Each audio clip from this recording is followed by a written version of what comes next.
It's been just about a year since Apple unveiled their application store for the iPhone, and in that year, 1.5 billion apps have been loaded onto those lovely little iPhones.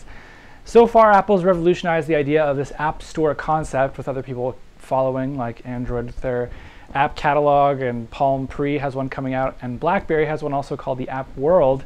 Verizon, of course, is on the loose with their own version.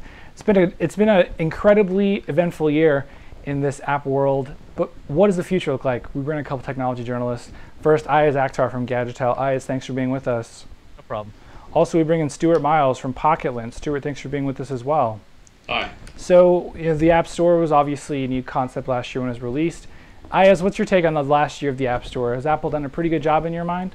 I think Apple's actually done a decent job managing the entire store. When you think of the amount of apps that are out there, you can actually find things. I mean, their search works, there's good organization, but their inconsistent approval process, it just gets them a lot of bad press. It gets the developers good press, but I still wonder why they're so tight on this whole controlling aspect of explicit apps. There already is an explicit app.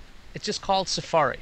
Yeah. They just don't get it, I don't think. It's an interesting situation for sure. I mean, obviously, had they tried to do this in the PC race, this really wouldn't have worked.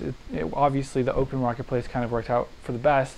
In the mobile world, though, you could download Symbian apps for years, as well as any of the other OSs out there, and people just didn't do it. So Apple kind of hit the nail on the head. Stuart, what's your take on the last year? I mean, 1.5 billion downloads is sure nothing to sneeze at. I know, I think it's just because they've made it easier. I mean, it's a typical Apple scenario. Take something that other people are already doing and then just put a bit of shine on it and make it something that you want to do. And I think that's what's happened, is that, they've only got one phone to develop for, so creating an app store has been incredibly easy for them. And then obviously it allows you to customize the phone however you want. And I think that's where it's shifting towards. It's, you hear people buying, well, I want to get an iPhone, not because it's got a 2-megapixel camera. I don't know why you'd want to do that anyway, but because it's got an app that possibly suits you. And even if you don't know whether that app, or even if you download the app and then only use it for 2 days or something, you still get the feeling that, I can download this app, and yes, I've got this app. It's all very exciting. Yeah, I think it's definitely an interesting situation, and like I said in the beginning, other companies have kind of tried to rush to copy Apple, and we've seen, especially today, we heard from Verizon that they're planning to actually not let phone manufacturers bundle their own application stores with devices. Instead, they're requiring them to bundle Verizon's app store and the app stores that you have to download them later. Now, Iyaz, this is obviously the opposite approach. Well, not the opposite approach, but it's a very controlling, very, I guess, Apple-esque approach from a carrier. Do you think this is going to work, or do you think that Verizon is kind of just trying to make lightning strike twice, and it's not going to work for them? Will it work? I mean, it'll work as Verizon says it does. I've been on Verizon. Their network is great, okay? Their phones aren't that cool, but Verizon's always had a tendency to suck. Like, if you want to switch phones, you have to give them a phone call. You can't just pop out a SIM card. There's always been bits of quirks with these guys.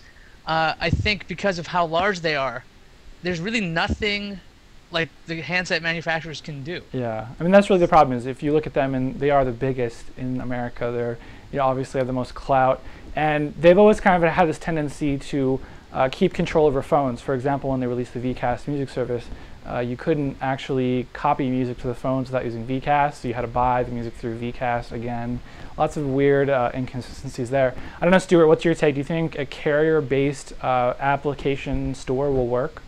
Well, you already have that in the UK with Vodafone, for example. So on BlackBerries, there's the Application Centre, which is run by Vodafone, and there's the Application World, which is run by BlackBerry. Which, when you're both looking at on the one handset, it's very confusing. Yeah. I think T-Mobile's option, when they announced with the MyTouch 3G, the G1 or the Magic or whatever you want to call it these days, is quite an interesting one, where they're going to create these sort of T-Mobile bundled app packs for the Android marketplace, which hopefully will then allow you to say, well, I'll have a T-Mobile sci-fi app pack. From a business point of view, you can see why they're doing it, because they'll just charge people to be included in those. It'd be like the sort of suggested users on Twitter. You'll suddenly sell loads of apps, but you'll have to pay a high premium probably to T-Mobile. And so the user, well, they get the sort of security and safety net that T-Mobile will promise to provide them with these apps, and it gives them somewhere to start with. Yeah, to me, for Verizon specifically and T-Mobile to some extent, it really does kind of confuse the message. I think Apple's done a really good job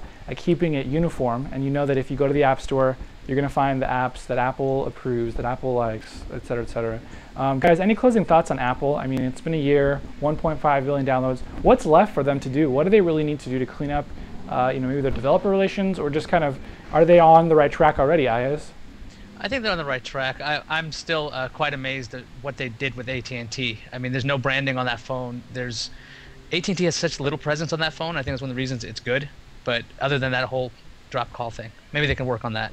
So, fix the radios, guys. Stuart, what's your take on the App Store specifically? Anything Apple needs to really get right?